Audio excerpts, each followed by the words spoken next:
यावर्षी म्हणलं चांगला कापसाची लागवड करीन, खूप मेहनत करीन आणि मेहनत करून त्याचे जे काय 2 पैसे उरतील ते सावकाराचं कर्ज फेडीन आणि राहिलेल्या पैशामध्ये म्हणलं बऱ्यापैकी माझ्या झुकीचं लग्न करीन।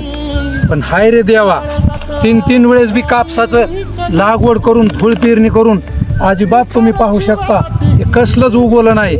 खर्च तर वाढायला लागलाय आणि उत्पन्नाची शाश्वती नाही। नुसतंच म्हटलं जातं शेतकरी राजा।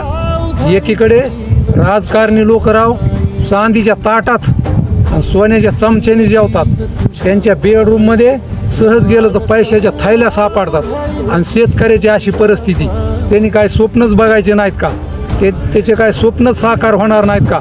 हाच नियतीचा आणि निसर्गाचा डाव दिसतोय।